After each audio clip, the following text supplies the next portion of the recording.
رژیم کا نازی رژیم کا ایک حمایتی تھا، پھر کرٹک بنا اور آخر کار اس کو بھی کنسنٹریشن کیمپ میں ڈالا گیا۔ اس اکتوبر سے لے کے since October last year, we've seen a genocidal, apartheid imposing, expansionist regime conduct an ever-expanding war, which has the potential to drag us all towards World War III. This time first they came for the Palestinians, but the world did not speak out because they weren't Palestinian. Then they came for the Lebanese, but we did not speak out because we were not Lebanese. And then they came for the Yemenis, but we did not speak out because we're not from Yemen. And now they have come for Iran. If we do not speak out, Mr. Speaker, there will be no one left when they come for us. The Israeli regime's aggression across the region must be stopped. We want to see the day where we can all live in peace, and we can only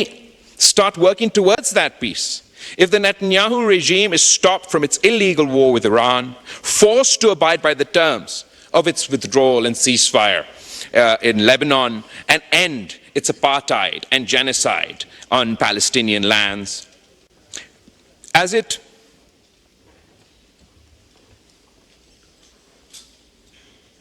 it continues to bomb Iran,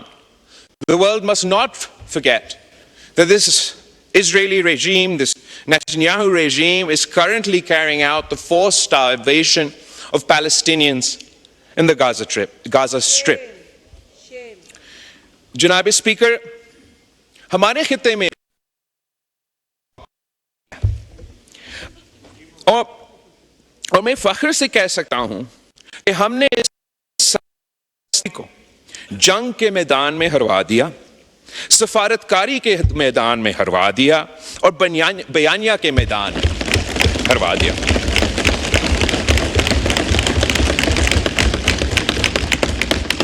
وزیر اعظم صاحب نے اور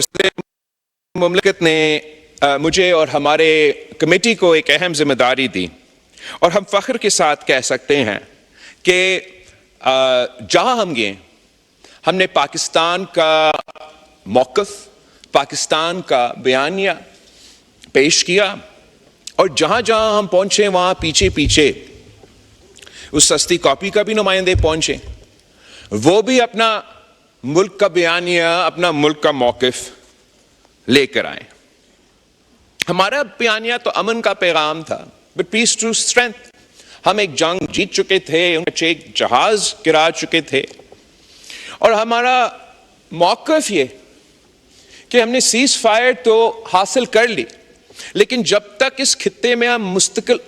امن قائم نہیں کریں گے تو یہ نہ پاکستان کے عوام کے مفاد میں ہے، نہ بھارت کے عوام کے مفاد میں ہے۔ تین اہم ایشوز ہیں جس پہ ہم نے آواز اٹھائے۔ ایک تو کشمیر کا موقف پاکستان کے لیے ایک اہم موقف رہا ہے۔ کشمیر کے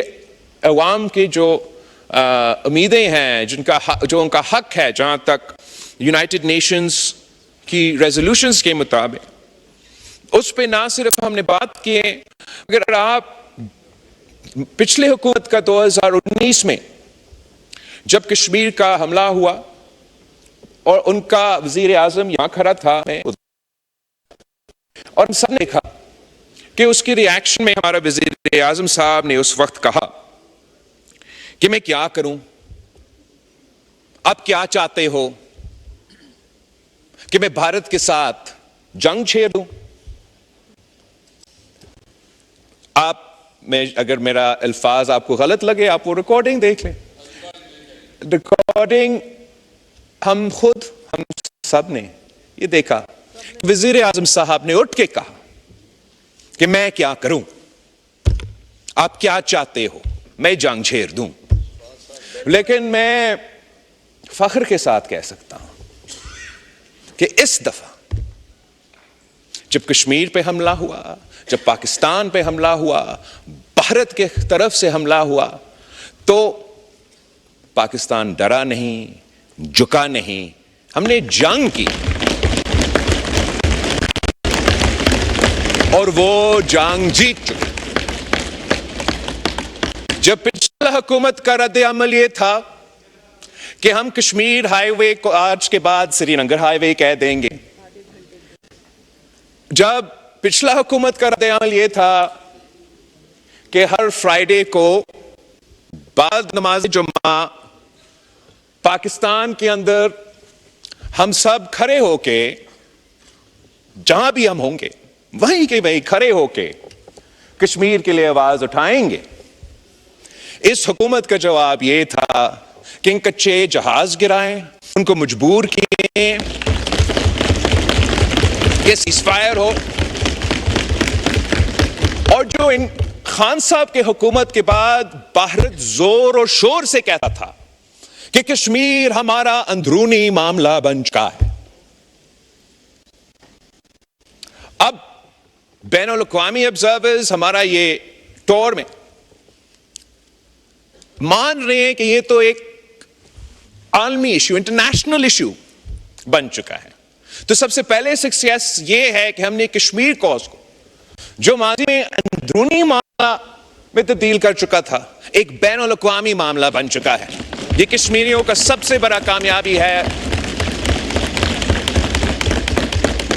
کہ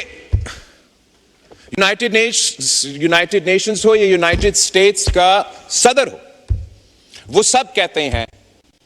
کہ میڈیشن ہو، بین الاقوامی ایشو ہے۔ بھارت بھی بین الاقوامی انٹرنیشنل تک تو وہ خود نہیں پہنچے ابھی تک، وہ تو اس سے پیچھے ہٹ چکے ہیں۔ بین الاقوامی جہاں باقی دنیا پہنچ چکے ہیں وہ یہاں تک تو نہیں پہنچے، مگر بھارت کا اپنا اسیسمنٹ یہ ہے کہ کشمیر کا مسئلہ ایک بائے لیٹرل ایشو ہے جس پہ ہم پاکستان بھارت کے درمیان طے ہو سکتا ہے۔ اور کشمیر کے حوالے سے جناب اسپیکر، جس طریقے سے جگہ جگہ، چاہے وہ یونائٹڈ نیشنز ہو، یونائٹڈ اسٹیٹس ہو، یورپین یونین ہو، ہر جگہ ایک ایسا ہمدردی ہے، اس میں سمجھتا ہوں کہ دنیا یہ دیکھ رہا ہے